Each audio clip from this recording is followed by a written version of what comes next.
새벽기도에 시작하겠습니다. 함께 기도하시겠습니다. 하나님 감사합니다. 오늘도 귀한 날 주시고 또 귀한 생명 주셔서 기도로 하루를 시작하게 하시니 감사를 드립니다. 오늘도 살아갈 때 하나님, 오늘도 우리에게 힘 주시고 능력 주시고 용기를 더하셔서 오늘 이 하루도 주님 바라보고 의지하며 믿음으로 승리하는 삶 되도록 도와주시옵소서. 말씀을 듣고 기도할 때 또 특별히 기도 가운데 우리를 만나 주시고 우리에게 귀한 음성 들려주셔서 날마다 이 기쁨, 주님과 교제하는 기쁨으로 살아가는 믿음의 성도들 되도록 도와주옵소서. 감사드리며 예수님의 이름으로 기도합니다. 아멘. 하나님 말씀 사무엘상 9장 1절에서 10절, 14절까지인데 10절까지만 봉독하겠습니다. 사무엘상 9장 1절에서 10절까지 말씀입니다. 봉독해 드리겠습니다. 베냐민 지파에 기스라 이름하는 유력한 사람이 있으니 그는 아비엘의 아들이요 스롤의 손자요 베고랏의 증손이요 아비아의 현손이며 베냐민 사람이더라. 기스에게 아들이 있으니 그의 이름은 사울이요 준수한 소년이라. 이스라엘 자손 중에 그보다 더 준수한 자가 없고 키는 모든 백성보다 어깨 위만큼 더 컸더라. 사울의 아버지 기스가 암나기들을 잃고 그의 아들 사울에게 이르되 너는 일어나 한 사환을 데리고 가서 암나기들을 찾으라 하매 그가 에브라임 산지와 살리사 땅으로 두루 다녀보았으나 찾지 못하고 사알림 땅으로 두루 다녀보았으나 그곳에도 없었고 베냐민 사람의 땅으로 두루 다녀보았으나 찾지 못하니라. 그들이 숲 땅에 이른 때에 사울이 함께 가던 사환에게 이르되 돌아가자. 내 아버지께서 암나기 생각은 고사하고 우리를 위하여 걱정하실까 두려워하노라 하니 그가 대답하되 보소서 이 성읍에 하나님의 사람이 있는데 존경을 받는 사람이라. 그가 말한 것은 반드시 다 응하나니 그리로 가사이다. 그가 혹 우리가 갈 길을 가르쳐 줄까 하나이다 하는지라. 사울이 그의 사환에게 이르되 우리가 가면 그 사람에게 무엇을 드리겠느냐. 우리 주머니에 먹을 것이 다하였으니 하나님의 사람에게 드릴 예물이 없도다. 무엇이 있느냐 하니 사환이 사울에게 다시 대답하여 이르되 보소서 내 손에 은 한 세겔의 4분의 1이 있으니 하나님의 사람에게 드려 우리의 길을 가르쳐달라 하겠나이다 하더라.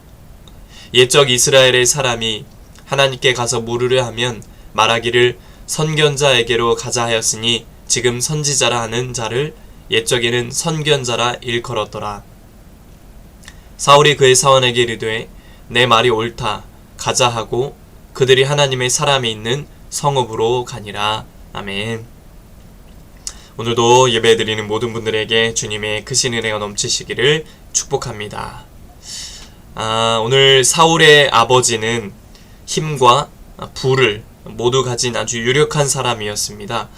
사울 자신도 출중한 외모로 사람들의 호감을 살만할 인물이었습니다. 아주 키도 크고 아주 잘생긴 인물이었나 보죠.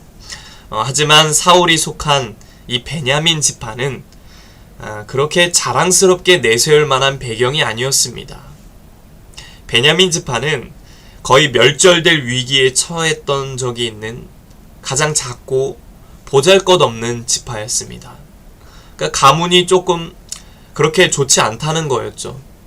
그런 지파에서 이스라엘 12지파를 모두 통솔할 왕이 나올 것이다 라고 누구도 생각할 수 없었던 겁니다. 그러나 하나님은 이 특별히 베냐민 지파 사람 사울을 선택하셨습니다. 왜 하나님은 이런 선택을 하셨을까요? 하나님은 스스로 가장 작고 보잘것없다고 여기는 겸손한 사람을 쓰시기 때문입니다. 사울은 하나님이 너를 왕으로 세우셨다라는 그 사무엘의 얘기를 들었을 때 자기가 베냐민 지파에 속했음을 상기시켰습니다. 떠올렸습니다.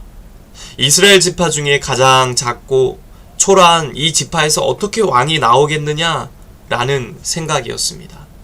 말도 안 되는 얘기다라는 거죠. 이처럼 사울은 자신의 한계를 아는 겸손한 사람이었습니다. 잠언 3장 34절에 하나님은 거만한 자를 비웃으시고 겸손한 자에게는 한량없는 은혜를 베푸신다 라고 말씀합니다. 하나님을 의지하지 않고도 살 수 있다고 믿는 그 거만한 사람은 일이 잘 되면 스스로 영광을 취합니다. 역시 내 실력이 이 정도야, 내 능력이 이 정도야 라고 자기에게 영광을 돌립니다. 하지만 겸손한 사람은 자기가 얻은 모든 성취가 하나님이 주신 은혜임을 알기에 하나님께 영광을 돌립니다. 모든 것이 하나님의 은혜입니다. 주 은혜임을 나는 믿습니다. 하나님께 인정받고 쓰임받기 위해서는 어떤 자가 되어야 합니까? 바로 하나님과 사람 앞에서 겸손한 자가 되어야 된다라는 것입니다. 어느 날 이 사울의 아버지가 기르는 암나귀들 중에 몇 마리가 보이지 않았습니다. 기스는 아들 사울에게 사환을 데리고 가서 그 암나귀들을 좀 찾아오라 라고 말을 했습니다. 사울은 이 일이 얼마나 어려운지 잘 알고 있었을 겁니다. 그러나 그는 온전히 아버지의 말씀에 순종했습니다.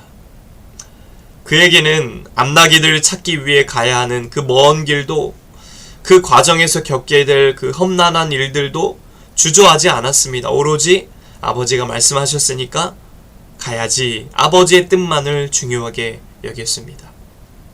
그는 암나귀들을 찾기 위해 갈 수 있는 곳들을 다 뒤졌습니다. 여기저기 다 찾아다녔습니다.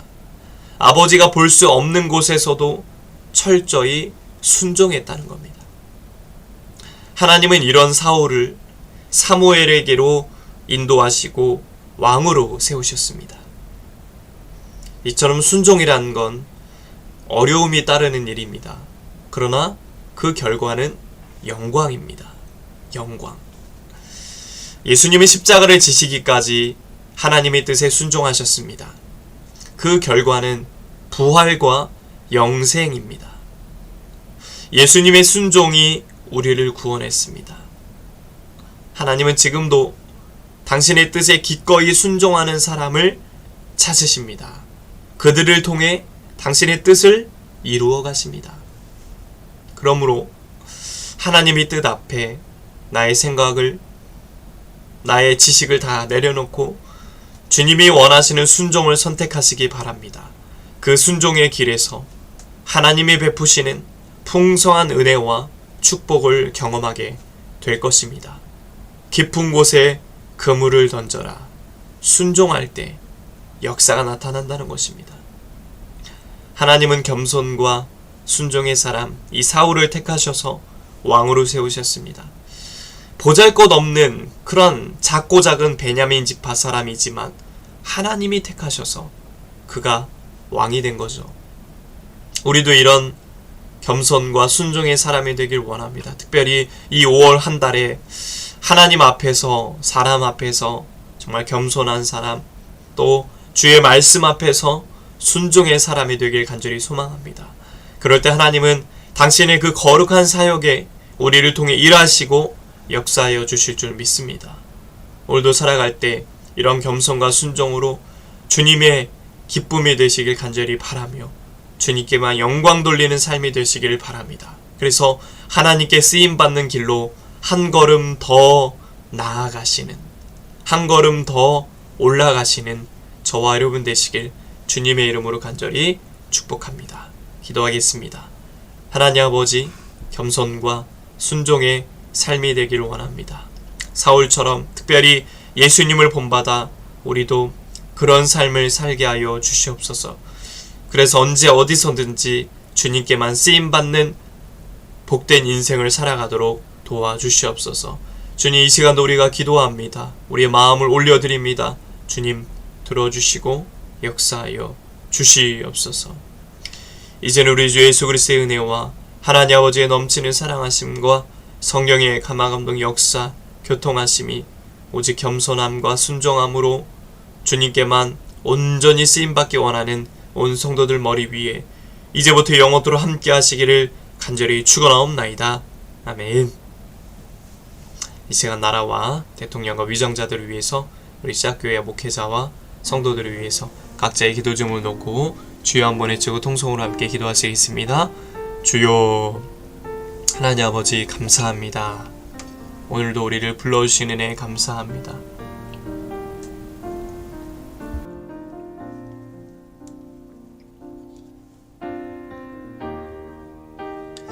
오늘 이 시간도 주님의 귀한 말씀을 듣습니다. 아버지, 오늘 사울을 보면서 우리의 자신을 한번 돌아봅니다. 사울은 참 작고 작은 베냐민 지파 사람이었습니다. 누가 봐도 참 특별하지도 않고 자랑스럽지도 않고 내세울 만한 그런 지파가 아니었습니다. 그런데 우리 주님은 사무엘을 통해 그 사울을 선택하셨습니다. 무엇을 보신 걸까요? 사울의 겸손함을 보셨고 사울의 순종을 보셨습니다. 하나님, 우리도 그런 사람들이 될 수 있도록 인도하여 주시옵소서. 주님 말씀하시면 그저 아멘, 아멘 순종하겠습니다.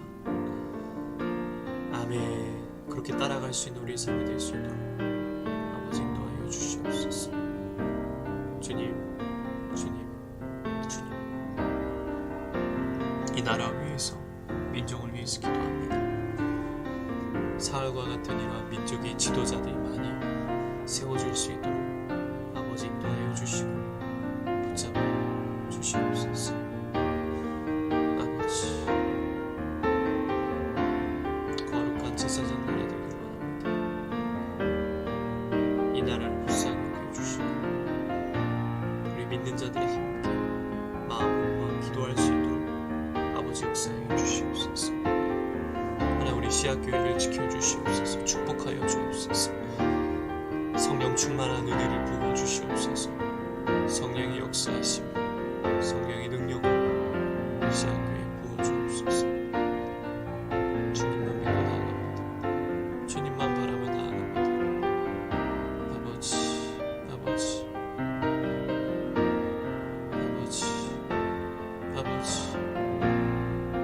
이 땅에 세우신 뜻이 있어서 하나님의 나라를 확장하며 나아가기 원하오니 특별히 영적으로 양적으로 아버지 부흥 성장케 하여 주셔서 정말로 하나님의 귀한 사명들을, 귀한 사역들을 마음껏 감당하며 나아갈 수 있도록 아버지 역사하여 주시옵소서. 매주 드려지는 예배 가운데 성령의 역사하심과 성령의 임재하심을 넘치게 하여 주시옵소서. 우리 권사님 가정을 지켜주시옵소서.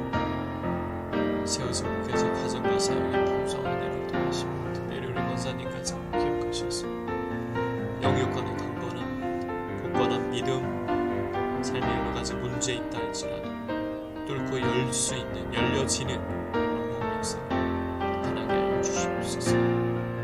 귀한 집사님 치료하여 주시고 치료하여 주시옵소서. 치료하여 주시옵소서.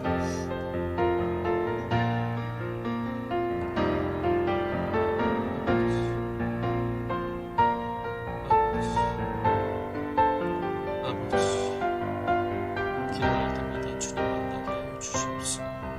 주의 음성을 듣게 하여 주옵소서. 귀한 자녀들 앞길을 여시고 만남의 복을 더하시고 취업의 문을 여시고 하나님 함께하여 주시옵소서. 하나님께만 쓰임받는 자녀들로 세워지게 하여 주옵소서. 우리 씨앗교회를 사랑하여 주시고 말씀이 전해질 때, 선포되어질 때 전하는 자 듣는 자 모두에게 하나님의 위로와 평안이 임할 수 있도록 아버지 역사하여 주시옵소서.